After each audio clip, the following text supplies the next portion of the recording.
Okay, so आता आपण overview पाहिला आहे. ठीक आहे. सो डेफिशियन्सी डिसीजेसमध्ये नक्की काय होतं, तर इथे बघा प्रॉलिफरेशन ऑफ बेसल सेल्स होत नाही. ठीक आहे. त्यामुळे काय होतं आहे, तर म्युकस सिक्रिशन जे आहे ते सप्रेस केलं जातं. ठीक आहे. सप्रेस म्हणजे स्टॉप केलं जातं. त्यामुळे काय होणार आहे, in absence of mucus continued growth of epithelial cells results in to substitution of stratified keratinizing epithelium for normal epithelium. ठीक आहे. म्हणजेच इपिथेलियम लेअरला तिथे रिप्लेस होऊन काय होणार आहे, स्ट्रॅटिफाईड केरेटनायझिंग इपिथेलियम येतं आहे. ठीक आहे. आता ही प्रोसेस कोणामुळे होती आहे, तर तिथे ॲब्सेन्स ऑफ म्युकस आहे. Okay, due to vitamin A deficiency. Absence of mucus असल्यामुळे नॉर्मल इपिथेलियमला सबस्टिट्यूशन म्हणून स्ट्रॅटिफाईड केरेटनायझिंग इपिथेलियम येतं. ठीक आहे. आणि this usually occurs in respiratory tract, म्हणजे जे तुमचे रेस्पिरेटरी ट्रॅक आहे किंवा what we can say trachea आहे. ठीक आहे. तिथे हे सगळे होत असतं. ॲलिमेंटरी कॅनल आहे. ठीक आहे. Again eyes and genitourinary tract, ह्या सगळ्या कंडिशन्समध्ये होत असतं ते. ठीक आहे. ऑर्गन्समध्ये होत असतं. External surface thus becomes dry and bacteria are not washed away. काय होणार आहे, म्युकस का सिक्रेट होतं, तर just because of washing off that part. ठीक आहे.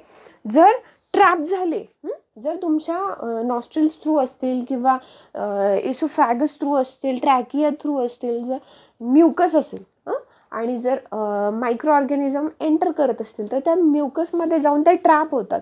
ओके. आणि ट्रॅप झाल्यामुळे काय होणार आहे, ते आतमध्ये जाणार नाहीत. ठीक आहे. तुमच्या ट्रॅकियापर्यंत जात नाहीत आणि ट्रॅकियापर्यंत जर गेले नाहीत तर तुम्हाला कोणत्याही प्रकारचं इन्फेक्शन होणार नाही आहे. ओके.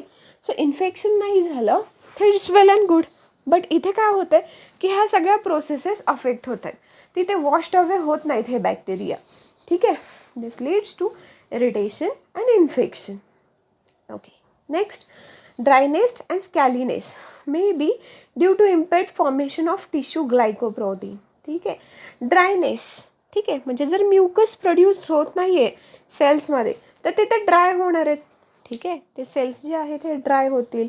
ठीक आहे. स्कॅलिनेस होऊ शकतो, म्हणजे स्केल्स किंवा पापुद्रे म्हणतो आपण, स्किनचे लेयर्स निघत असतात, हे तिथे होऊ शकतात. ठीक आहे. सेकंड पाहतो आपण, vitamin A stimulates mucus secretion and suppresses the proliferation of epithelial cells. ठीक आहे. सो विटॅमिन ए काय करतो, तर म्युकस सिक्रिशन सिक्रेट करतो. ठीक आहे. आणि हा सप्रेस काय करतो, प्रॉलिफरेशन ऑफ एपिथेलियल सेल्स. पण हा जो सप्रेसंट इफेक्ट जो आहे हा सेल्फ प्रॉलिफरेशनचा, तो इट्स डेफिशियन्सी में decreases the patient's resistance to carcinogenesis. ठीक आहे. पेशंट्समध्ये डिक्रीज होते ही, म्हणजे कार्सिनोजेनेसिस होण्यासाठी जी ॲबिलिटी असते पेशंटमध्ये, ठीक आहे, तो रेजिस्टन्स असतो. ठीक आहे. तो रेजिस्टन्स जो आहे तो कॉज होतो, तिथे कार्सिनोजेनेसिस होऊ शकतं. ठीक आहे. म्हणजे तिथे विटॅमिन ए जेव्हा असतं, vitamin A is having very important role as an antioxidant. Antioxidant असतील तर तुमच्या सेल्स खराब होत नाहीत किंवा ऑक्सिडेशन होत नाही आणि कार्सिनोजेनेसिस होत नाही. पण जर हे विटॅमिन एच स्टिम्युलेटरी फॅक्टर नाही आहे तुमच्यामध्ये किंवा विटॅमिन ए लेस अमाऊंटमध्ये आहे, तर मग त्या पेशंटमध्ये काय होऊ शकतं की कार्सिनोजेनेसिस होऊ शकतं. Carcino means cancer production. Okay. Carcino that is cancer, genesis to produce. Okay. So cancer containing cells. ठीक आहे. The proliferative activity of vitamin A may be of clinical importance in treatment of tumors. ठीक आहे. जर reduce झाले तर मग तुम्हाला carcinogenesis होऊ शकतं, एवढं लक्षात ठेवाल इथे. थर्ड आहे, vitamin A is involved in mucus and tear secretions in eyes that normally lubricate and moisten the eyes. Okay. In vitamin deficiency the cells become keratinized and mucus and tear secretion almost stops. Drying, or called it as xerosis, is followed in severe cases by softening of cornea. Okay. And the keratinization may extend to conjunctival, iris and lens. The external surface becomes dry and bacteria are not washed out easily. Eyelids may become sticky and scaly. The infection and ulceration may lead to frequent bloody exudates. The partial and complete blindness may result due to permanent opacity of cornea. See this is really very huge point for you. Vitamin एचा main role तुमच्या विजनमध्ये, ठीक आहे, म्हणजेच आयमध्ये आहे, किंवा काय आपण सांगू शकतो की जे म्युकस सिक्रिशन आहे, ठीक आहे, म्युकस आणि जे लॅक्रिमल सिक्रिशन्स असतात हे कमी होतात जर तुमची बॉडी डेफिशियन्ट असेल व्हिटॅमिन एमध्ये तर, ठीक आहे. मग आता हे जर कमी झाले तर काय होऊ शकतं. आता आपण वरच्या पॉईंटमध्ये पाहिलं की म्युकस सिक्रिशनच कमी असेल तर स्ट्रॅटिफाईड इपिथेलियम सेल्स ज्या आहेत ह्या सबस्टिट्यूट होतात इन, म्हणजे कोणासाठी तर इपिथेलियम सेलसाठी, नॉर्मल इपिथेलियम सेलसाठी, आणि त्यांच्यामुळे काय होणार आहे, ड्रायनेस कॉज होतो आणि तिथे कोणत्याही प्रकारचे बॅक्टेरिया वॉश्ड अवे होत नाहीत, तर तिथेच रिटर्न होतात आणि त्याच्यामुळे इन्फेक्शन होतं. तर आता इथे काय होतं आहे तर म्युकस फॉर्मेशन होत नाही आहे, ठीक आहे. त्याचबरोबर लॅक्रिमल सिक्रिशन आणि त्याच्यामुळे टीयर प्रोडक्शन होत नाही. टीयर प्रोडक्शन असल्यामुळं काय होतं की तुमच्या बॉडीमध्ये जर फॉरेन मायक्रो ऑर्गॅनिझम गेला असेल तर तो वॉश होतो, ठीक आहे, वॉश्ड आउट होऊ शकतो. पण आता इथे ते काहीच होत नाही आहे, त्याच्यामुळे काय होणार आहे तुमच्या आईजना स्कॅलिनेस येऊ शकतो, झिरोसिस होऊ शकतं. झिरोसिस म्हणजे काय की ड्राईंग ऑफ युअर आईज, ठीक आहे. सो ऑलमोस्ट हे कशामुळे होणार आहे तर म्युकस आणि टीयर सिक्रिशन स्टॉप झाल्यामुळं, ठीक आहे.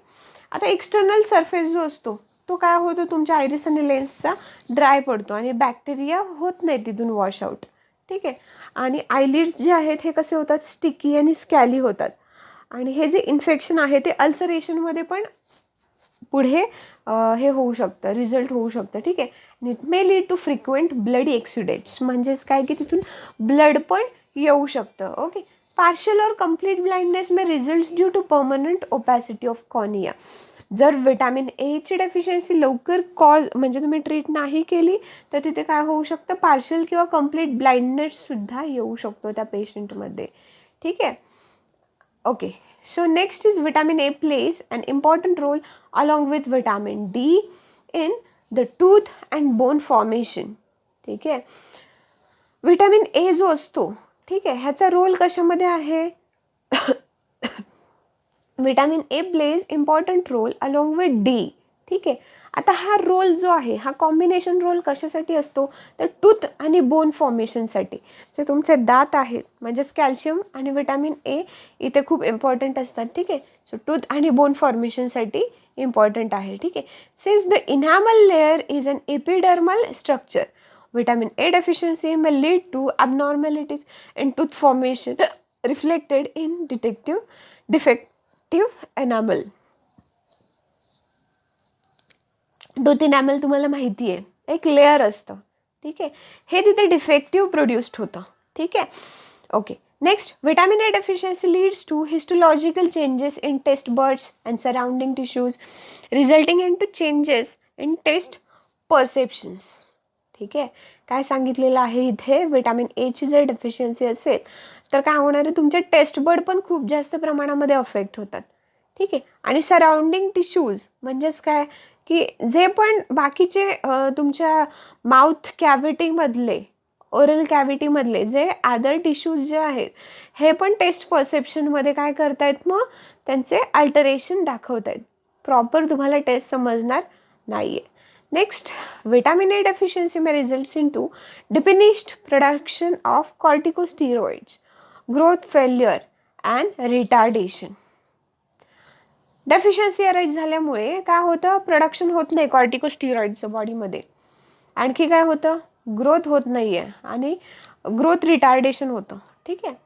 Next, during vitamin A deficiency, the susceptibility to respiratory tract infections increases due to decreased mucus secretions coupled with keratinization in bronchorespiratory epithelium. Okay. बघा, रेस्पिरेटरी ट्रॅक्ट इन्फेक्शन्स खूप पटकन cause होऊ शकतात जर vitamin एची डेफिशियन्सी असेल तर. आता बघा, कोविड आहे किंवा कोविड-19 म्हणजे कोरोना जो आहे त्याच्यामध्ये तुमच्या लंग्स अफेक्ट होतात. ह्या लंग्स कशामुळे अफेक्ट होत आहेत तर just because of your respiratory tract is not clean और your that microorganism will get affected directly in to your lungs आणि it will produces cough over there, ठीक आहे. कफ होतो, मग ओपेसिटी होते, ठीक आहे, लाईकवाईज, ठीक आहे. सो हे इन्फेक्शन्स जे आहेत हे विटॅमिन ए जर डेफिशियंट असेल तर होऊ शकतं तुम्हाला तुमच्यामध्ये. Okay. And it infections are increases due to decreased mucus secretion coupled with keratinization in bronchorespiratory epithelium. bronchorespiratory epithelium मध्ये केराटिनायझेशन झाल्यामुळे ह्या सगळ्या सिच्युएशन्स अराईज होऊ शकतात. So this is all about your vitamin A. So in vitamin A we have seen its structure, okay, starting from its reactive material, or what we can say precursor material, that is beta carotene. Okay, again after that we have seen its different forms, that is retinoic acid, again retinol. Okay, again we have seen its reaction interconvertible form of 11 cis retinol into all trans retinol. Again we have seen biochemical function of vitamin A, in that how rhodopsin will get formed, okay, after consumption or after combination with opsin along with chromophore.